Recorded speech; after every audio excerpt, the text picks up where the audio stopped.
All right, if you live in this community and you pay taxes, come out and vote, decide how your tax dollars get spent. Participatory budgeting gives people real power over real money to make the decisions that affect their lives. It's a democratic process in which ordinary community members directly decide how to spend part of a public budget. Oh, this is different because you're actually voting for where the money is going to be spent instead of allowing them to decide where to spend the money. Who knows better about their community than the people that live in their community? So how does it work? First, people brainstorm ideas. They come together in neighborhood assemblies and start to think of what kinds of projects would they like to see in their neighborhood. Volunteers take people's initial ideas and turn them into real projects. We started with maybe about 40 projects, and so we had a series of budget delegate meetings, and we narrowed down the list into about 4 or 5 projects. What are the real needs of the community? If you only have a certain amount of money, what is it that you can do that's going to benefit as many people as possible? We're asking for a projector and 30 Mac laptops. Displays at bus shelters throughout the district, and it will tell people when their next bus is due to arrive. I'm dreaming of new benches, modern benches. Seniors have nowhere to go.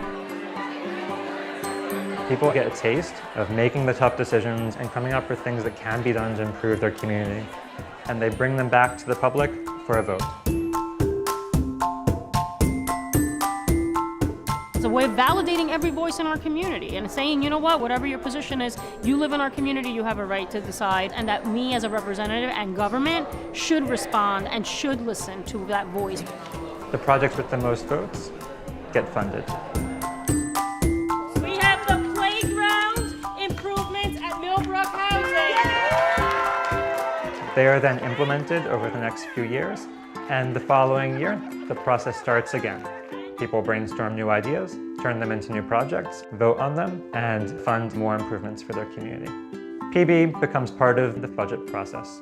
It becomes a new way of governing. I think this is like the greatest wave of democracy coming into the United States. It started in Porto Alegre, Brazil in 1989. From there, it spread all over Latin America and over 1,500 cities around the world. In Toronto, public housing tenants have decided to spend millions of dollars each year on improvements to their buildings. In Chicago and New York, city council members have set aside discretionary funds for the community to decide. In Vallejo, California, PB has been used citywide for funds from a new sales tax. This was a great opportunity for you to be a part of government and better the city you live in. Like, who wouldn't want to take advantage of that? We're creating a more educated platform of voters overall. So I think this can only be good for the big project of democracy.